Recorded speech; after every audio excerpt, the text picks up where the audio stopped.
الحمد لله رب العالمين والصلاة والسلام على أشرف الأنبياء والمرسلين حبيب قلوبنا وشفيع نفوسنا المصطفى الأحمد أبو القاسم محمد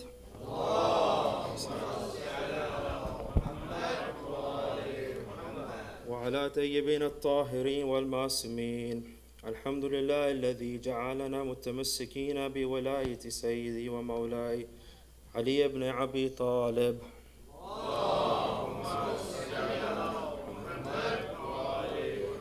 أما بعد، فقد قال الله تعالى في كتابه الكريم: بسم الله الرحمن الرحيم.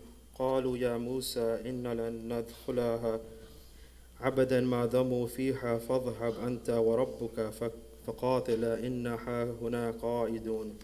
First of all, salawat and honor, baby Fatima al-Zahra, Sayyidatun Nisa al-Alamin alayhi salam.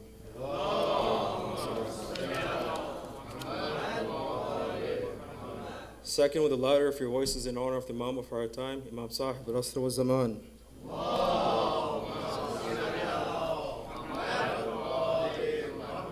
Respected elders, brothers and sisters, Assalamu alaikum wa rahmatullahi wa barakatuh. Ghuraba, the concept that's generally associated with our eighth Imam, Imam Ali ibn Musa Ar-Ridha alayhi salam.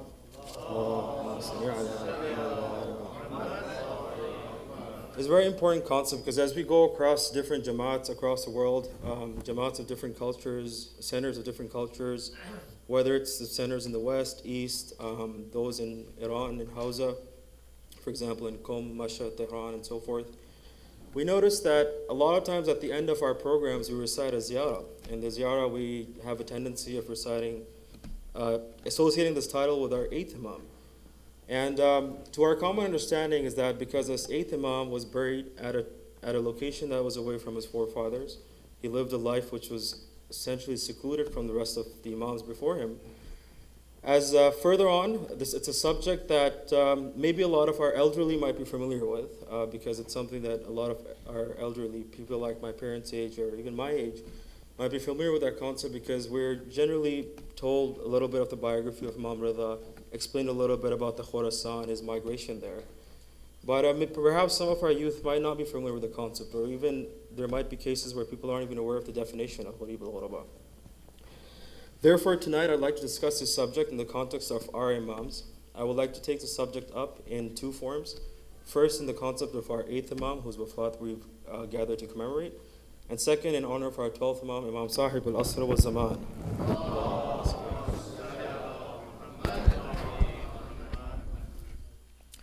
Therefore, Gharib al-Ghuraba is essentially a stranger in the land of strangers.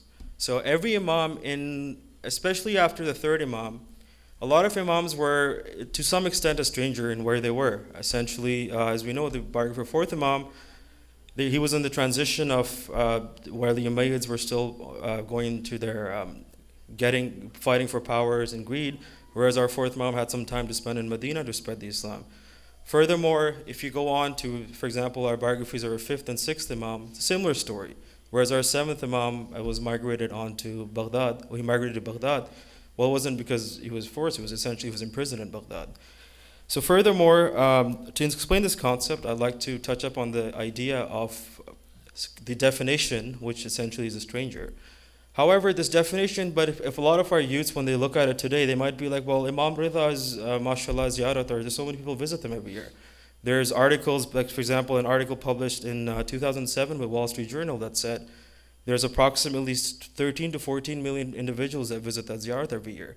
And in 2007, it was actually the most visited shrine in the whole, including all other shrines and religious pilgrim locations across the world and across other religions.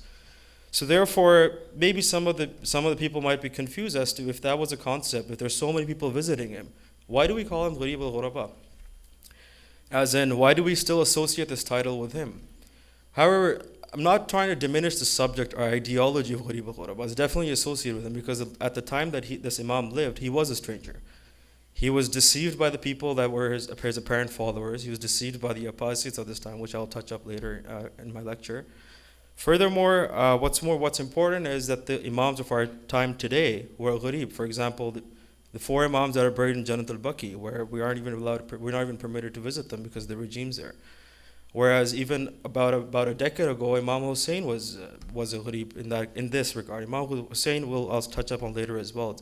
He's a little bit of a different discussion. Whereas therefore, moving on with the subject, as I said, I like to discuss in two phases. First of all, let's start discussing Imam Ridha's life. So Imam Ridha, the word Al-Ridha was actually asked by one of the companions of our eighth Imam, or of our ninth Imam, Imam Jawad alayhi salam. There was an individual who went up to him and he said, why was Imam Ridha called Al-Ridha, which means accepted or liked? So why did Mamun and people who were even in his opposition call him that title? One of the reasons behind that was because the word Ridha was essentially described by Imam Jawad in his words, was that because Imam Ridha was accepted by Allah in his heavens and accepted by the prophets and the Imams that follow the Prophet on this earth. So therefore this companion or this individual who asked Imam Jawad, then weren't your forefathers also accepted? Why is Imam Ridha only Ridha, whereas the ones before him weren't? To that, the Imam essentially replies that the reason was because the people who were his predecessors, Imam Ridha's, they were either accepted by their followers or not accepted. So essentially the people who accepted the Imams before Imam Ridha were essentially people who were the Shiites of the time. Whereas in Imam Ridha's times, even his opposition accepted him. And essentially one of the reasons was because he was the heir to the Khilafat at the time in Khurasan, to Mamun. Now, another subject of interest is the fact that why Imam Ridha's life is slightly different than the rest of the Imams. One of the reasons is because in the apparent world, or at face value, his life looks like something which is more luxurious, if you want to call it that.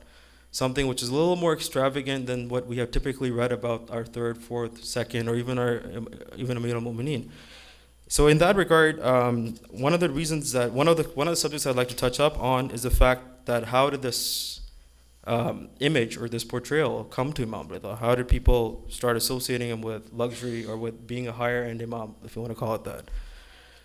Or someone who's not living in the ways the people before or his forefathers did. And to that, essentially, Mamun approached upon a lot of unsuccessful attempts in trying to get him to become the Khalifa at the time. Mamun actually went up to Imam Ridha and he told him that he wants to relinquish his Khilafah, give it up.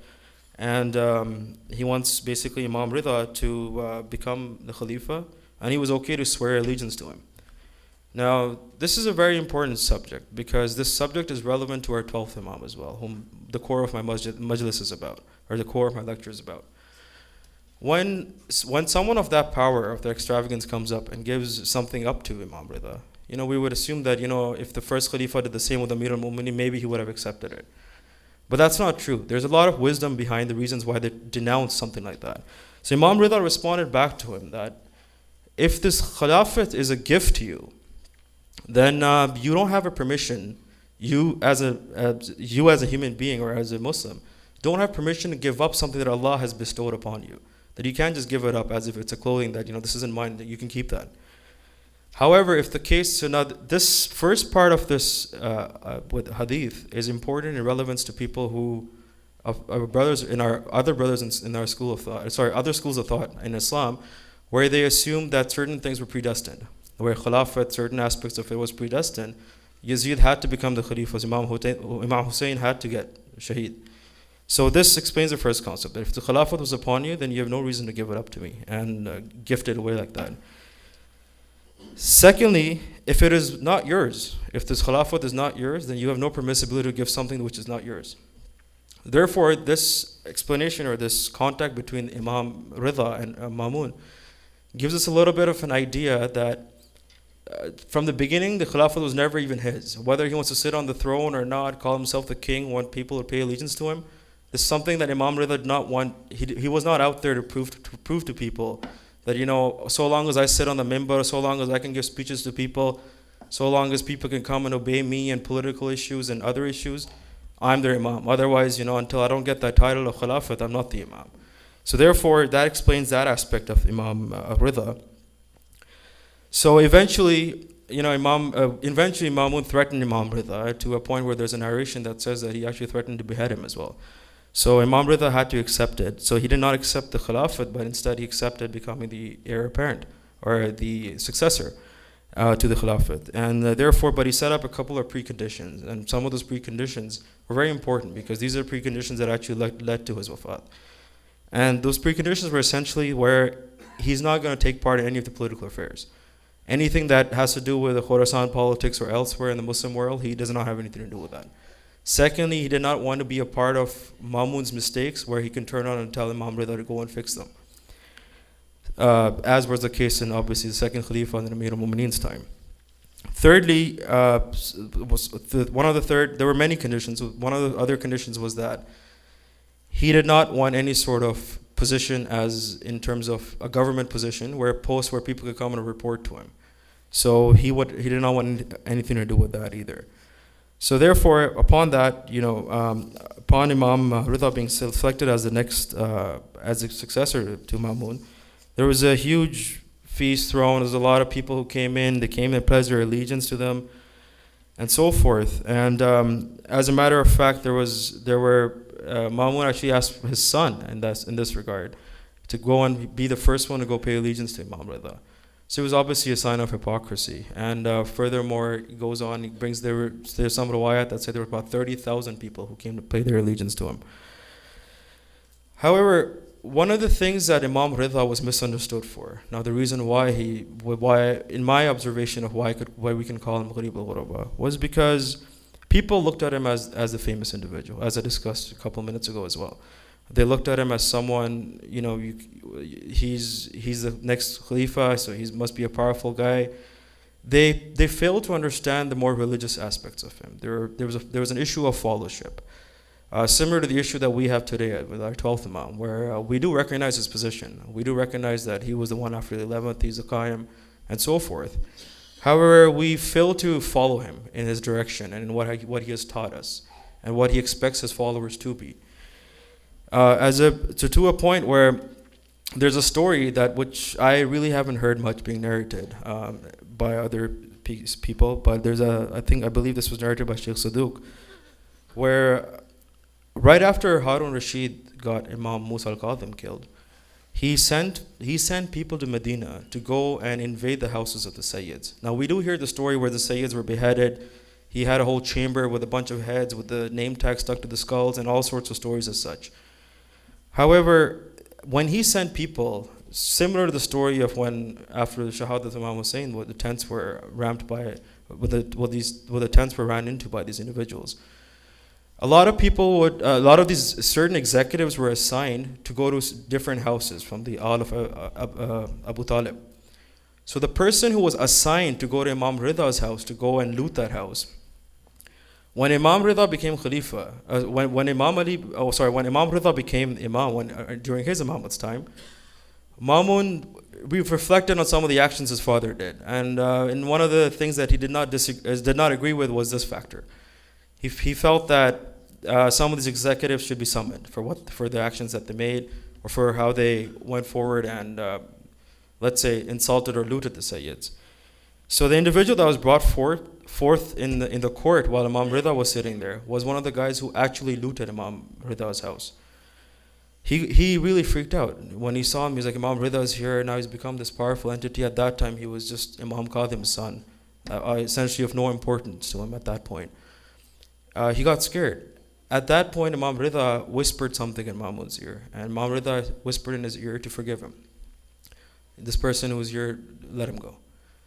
Whereas this person who walked into the court misunderstood him. He's like, oh, Imam Ridha, powerful. You know what? He's probably asking Mamun to punish me and punish me harshly.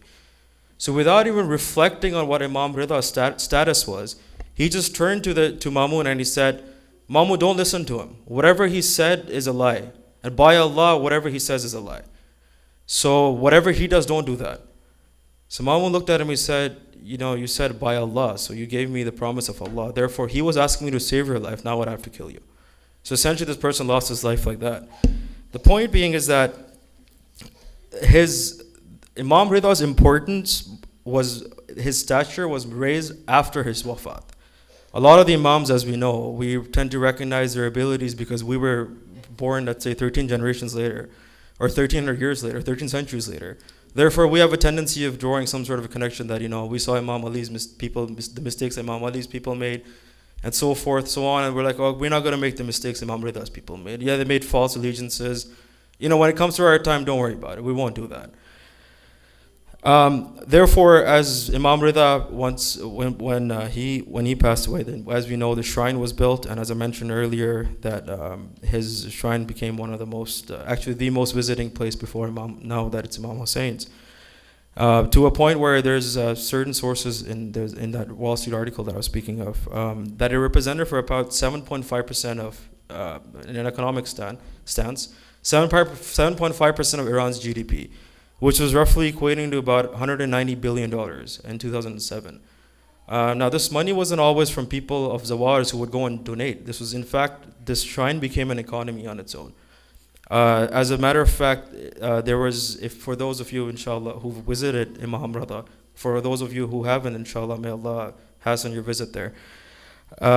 There's sugar mills, there's sugar factories, there's bread factories, and there's some sources that say there's about 100, maybe 200,000 people that actually work as workers who are employed through this shrine.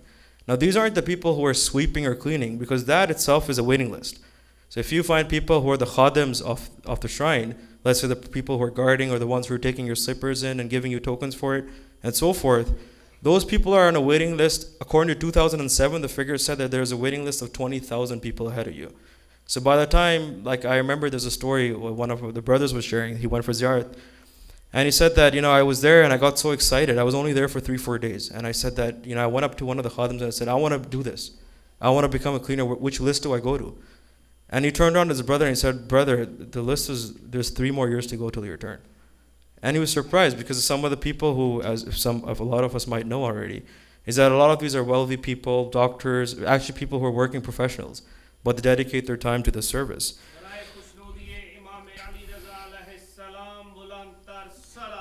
Allahumma salli ala Muhammad wa ali Muhammad. Moving on, Imam Ridha, now this was in the context of the Gharib he was the Gharibul Ghuraba of his time and how people made him a stranger in the land of Khurasan.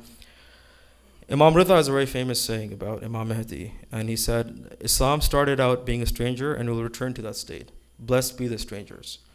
This is a very strong saying. If you reflect upon the meaning of this saying, Islam did start off as strangers. People used to throw stones at the Prophet. People were violent against him. People used to show hate crimes against the newly converted Muslims, and so forth. And Imam Ridha has said that at the time of, and there's other Imams, there's many other narrations about this as well, is that at the time of Imam Mahdi, this time will return, where Islam again would be as strangers. Now that begs a question. There's approximately 350 to 400 million people in this world. 350 to 450 million apparent followers of the Ahlul Bayt in this world. Maybe about 1.2 billion Muslims as a whole, as an ummah. Now, how can 400 million people who are alive here make a religion, or make this school of Ahlul Bayt a stranger? Therefore, in that regard, I'd like to touch up on the subject of allegiance to the 8th Imam. As I mentioned earlier, there were about 30,000 people who went up to Imam Ridha and he said, we will give our bay'ah or our allegiance to you. We accept you as a caliph and everything, and whatever you say is true, whatever you say is wrong, and so forth. They dramatized the whole situation. Everybody was really excited about all the incidents and so forth. However, they obviously were also, at the time of the funeral, there were a lot of people mourning, and Imam himself was actually one of the frontline people, and so forth, and screaming and beating his face and so forth. Whereas, which I'll talk about later, but how he became the cause or the person who actually martyred him. This subject is very important because a lot of us recognize Imam Mahdi through a few du'as, let's say a few ziyarats. For the ones, alhamdulillah, who have tawfiq, who recite du'a ahad every day, let's say, or the ones who recite du'a faraj, let's say, multiple times a day. They have this, they try to draw an attachment to the Imam, but the obedience is the hardest faction. As soon as they're done their du'as, let's say if they're doing it at the center, they'll walk out, and their akhlaq will go back to the akhlaq that there was before they went into the center. So essentially, a lot of such ibadah that you do, may Allah accept it, but it's a sign of not of an ibadah not being accepted is the fact that there's no change that was brought forward to you. And another important thing is, for example, now we say that we're sitting here at a center and we recite du'as and our imam's going to recognize us and so forth. But what if I recite the du'as in private times, and how does the imam know? Like, how is he, let's say what Allah is, the all-knowing and all-hearing, how does our imam know? Like, how does Imam Mahdi know this? There's actually a story about Imam Ar-Ridha, that once he was passing in an alley in Tus on horseback, and he heard someone crying. So he traced the sound, and there was a family that was mourning over a breadwinner, or an individual who had passed away. So the Imam dismounted his horse. There was a companion with him. He took him, and he respectfully approached the dead man, and he gave the corpse a stroke. And in that statement he says, anyone who attends a funeral of a friend of ours, his sins will be forgiven. So then this man, this man was put into the grave. Imam Ridha himself moved forward. He gave his glad tidings to his family, and he said this person died a good death. The companion who was with Imam Ridha was a little stirred up. He was like, we just heard this crying. It was just a random crying. Imam Ridha just followed it through sound. He went there. He patted the corpse. He said such a big statement that whoever attends the funeral of our friends, all his sins are forgiven, and so forth. And so he turns on and he says, Imam, did you know this man? Like, because if you would generally assume that if you knew the man, the Imam should have known the news of the death before that. But why was it just a trace of sound? So Imam Ridha says, yes, he was one of our followers.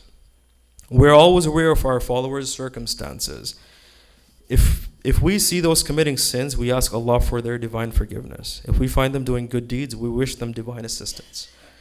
Now, when we pray for the assistance of the 12th Imam, let's say, we do it with that intention, that the 12th Imam is going to be hearing us, or going to be listening to us, or when we approach them with a sincerity, it's like sincerely approaching your father for something, let's say. So this sincerity is a very important factor. So a very important factor that when we could say that we were in this area, let's say in this Edmonton, where there's approximately about 2,000 Shias.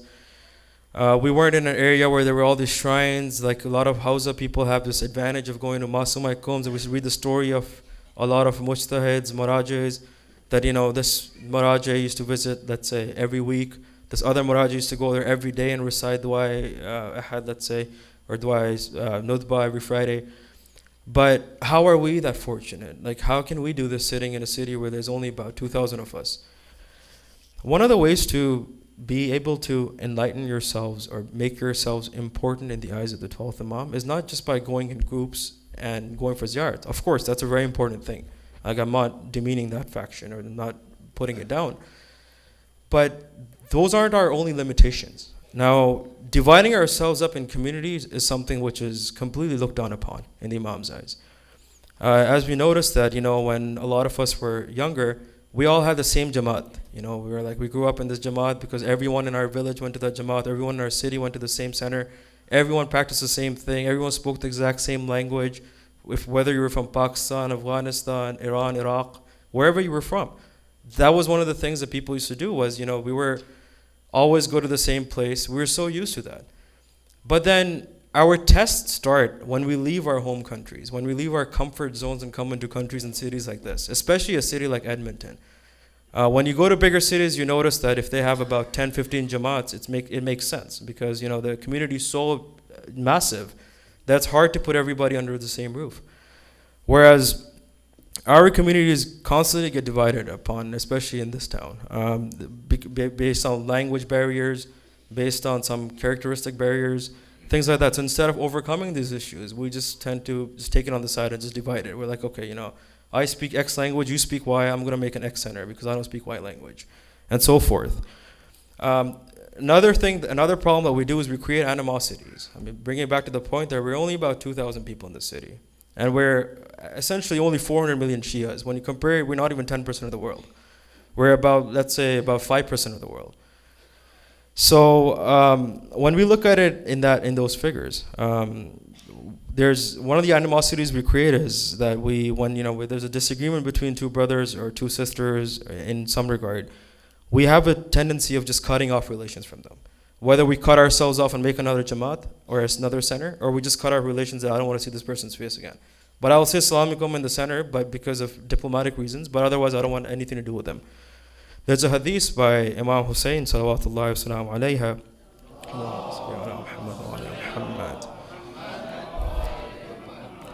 that the best person is the one who maintains relations with those who cut it off with him. Now, there's one thing when you maintain relations with someone who you disagree with, that you disagree on a fundamental idea, on a religious idea, a theological idea, a spiritual idea, whatever it may be.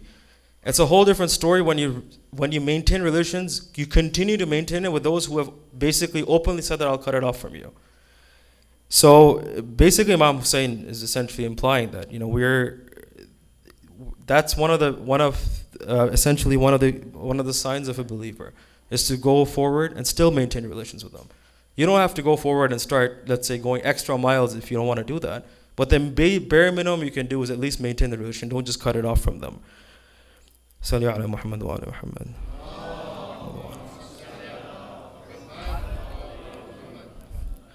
Furthermore, coming to the point of tawfiq. Now, we realize that, okay, we have acknowledged, okay, let's say we'll keep our communities and people united despite their creed, race, color, whatever it may be. One of the things that I needed to place emphasis on was the importance of these imams in the eyes of the enemies. So a lot of us might question to say that, okay, the enemies of Imam Ali, for example, did they not know who Imam Ali was? Did they not see who he was? He was such a great character. How could someone, when you look at it from aql, or let's say just the bare logic, we might turn and say that, I don't understand that. How could someone turn down Imam Ali? His stature, he did this and his ibadat. We saw him reciting this and saying that, and his ikhlaq.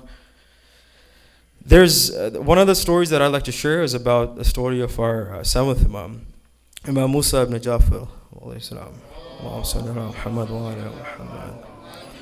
As we know, he was imprisoned for some rights, say about 2 decades. There's a story about one of the caretakers of one of the, let's say, the pro-Harun people, in which so the story goes as Imam Musa was famous in the eyes of the prisoner or the guards of being in sujood from sunset to noon. Sunrise to noon. And for about 10 years, he did that in prostration. Harun used to have this tendency of, out of his curiosity, he would climb the roof of the prison, look down to see what was going on. And this one time he asked one of the guards, he's like, "Who's that? What's that black shawl sitting there? What is that?" And he said, he's like, "I see it every day. There's like a black spot just there of clothes. What is that?"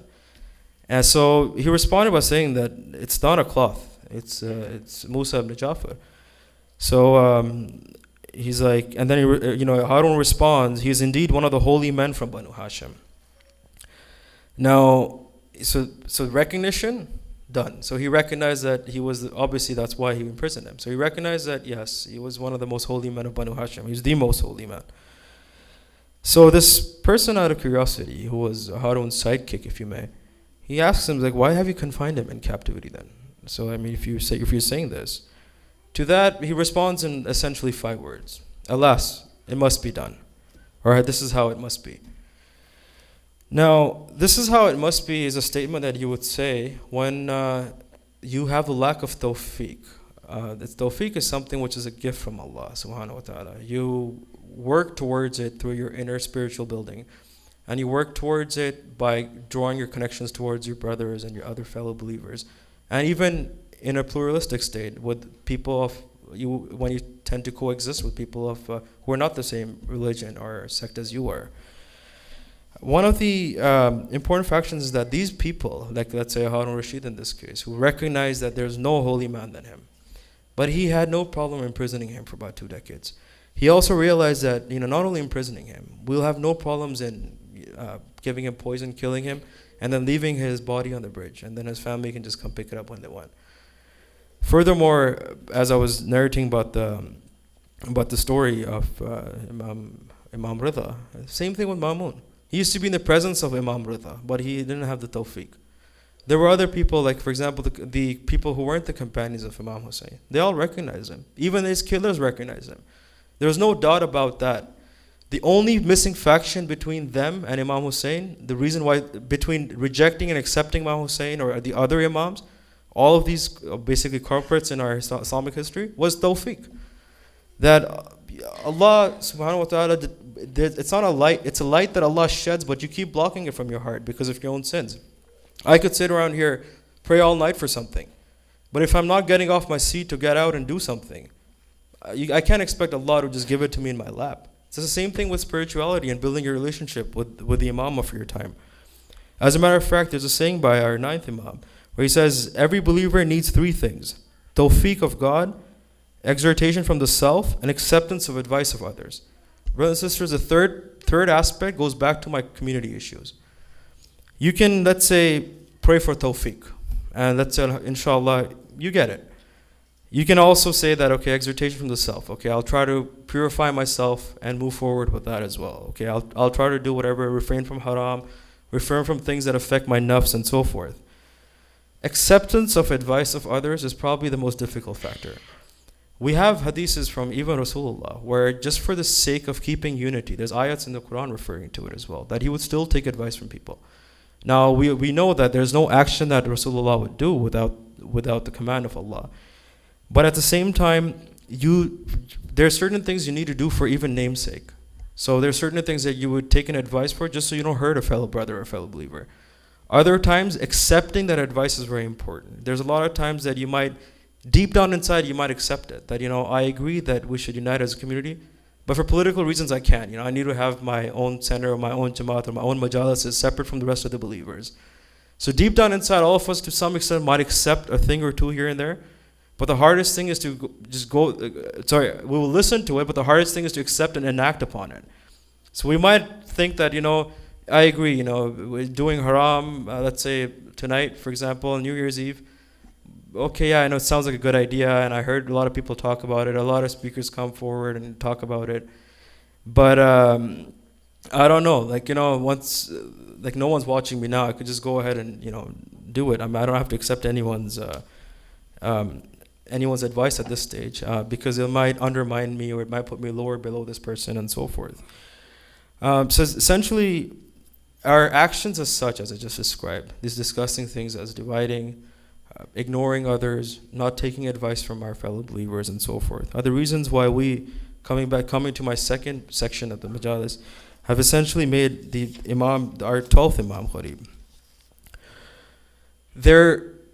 These actions, apart from self-building and self-motivation, are the actions that essentially the actions of community, apart from self-building and self-motivation, are very, very, very essential in our school of thought. Now, one of the things that obviously divides us on, let's say, on ideological state, might be that there could be people with differences of opinions. I mean, we have about, let's say, 40 to 50 marajis that are alive today, who every one of us are following a different taqleed, let's say.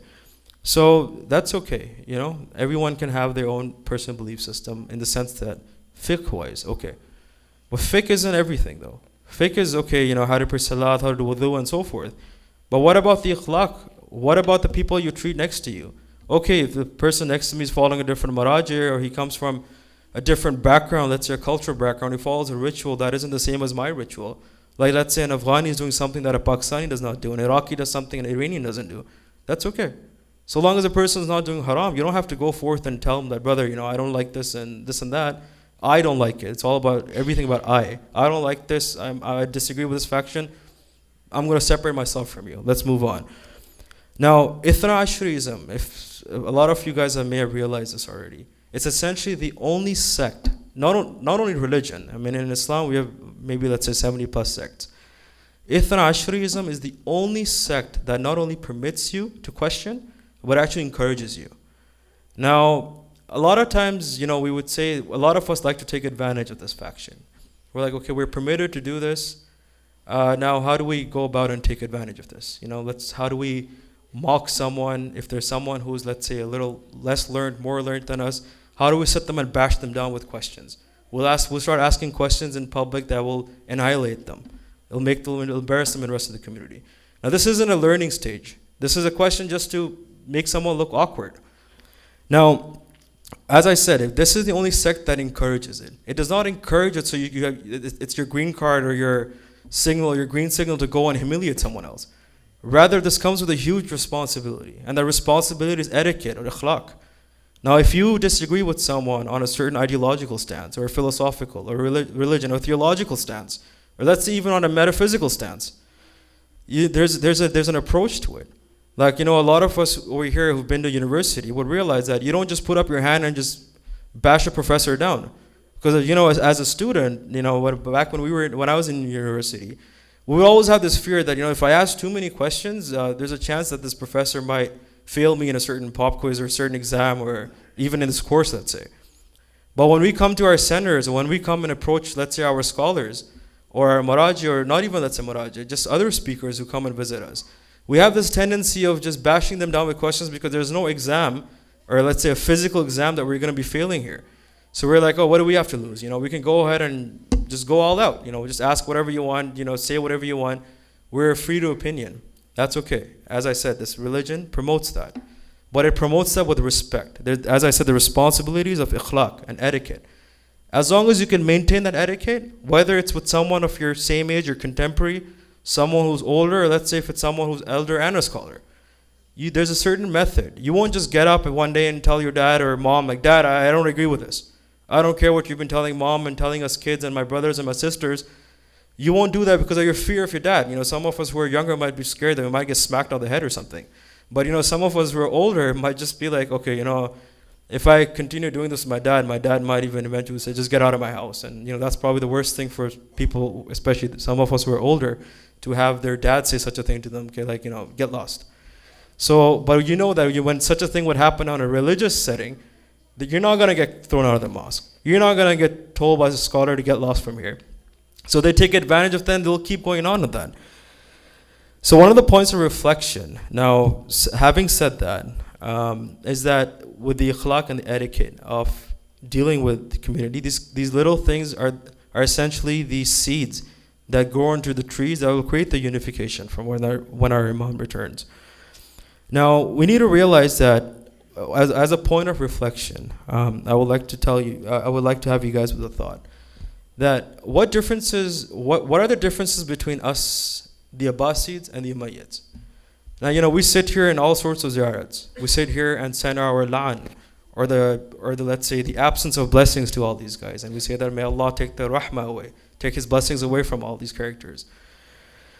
What we don't realize is that a lot of times these characteristics that these Abbasids and Umayyads had and the way they deceived our Imams are the exact same characteristics present within our own hearts.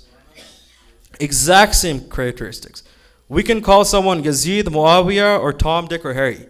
You can call them whatever you want. There's a lot of companions of our Imams who are named Yazid, but we don't curse the word or send la'an on Yazid. There's a lot of companions or contemporaries of our Imams who were called Muawiyah as well. Now, whether they were called because of taqiyya or not, that's a different story. But the point is, we don't curse the name itself, or we don't send our la'an, not curse, our la'an on these names. We send it on the characters. A lot of times when we stand here in ziyarat, especially ziyarat Nahya, for example, we sit here, or ziyarat Arba'in, or ziyarat Ashura, we're sitting here and saying all these things. Those exact curses are coming back right at us, because we possess those exact same characteristics as those Abbasids and Umayyads did. Now, with the 12th Imam, this time is going to be the hardest. There's a lot of hadith that refer to the 12th Imam's time be the toughest, and the believers going through the most calamities. Now, having said that, we're not even prepared for those calamities yet. A lot of us haven't even physically seen the Imam. But we're sitting here making all these promises, all these bayah and so forth that, when the Imam comes, we'll definitely be there for you. But we're not doing any character building to open up or set up the carpet for him to come and walk on. Therefore, the ayat that I recited in the beginning of my lecture was Surah Ma'idah, ayat 24. It's a story of Musa when he takes these Banu Israel to the promised land of the oppressors. And when these guys walk in, they're a little bit scared and shaky. They're like, wait, where's Musa taking us? And the ayat essentially says, "O Musa, we shall never enter. enter it, so long as they are in it. They, as in referring to the bigger guys, let's say, or the ones that who they were fearing to get attacked by. Therefore, you and your Lord then fight you both. Surely we will sit down here. As in, you guys go ahead and fight. You and your Lord, you and your Allah can go and fight. We'll just sit down right here. This faction, one of the reasons why I recited this ayat in the beginning is because this exact characteristic is in us as well. As it was in the time of Musa, as it was in Abbasids or Umayyads. So essentially, we should reflect on the hadith by Imam Kazmi that said there's no 2 days should be the same, or else you're an ignorant. So today should never be the same as yesterday. Today should be better, and the tomorrow should not be worse than today or even equal to it. Now, and as a lot of you guys already know about the hadith of our Rasulullah sallallahu alaihi wasallam,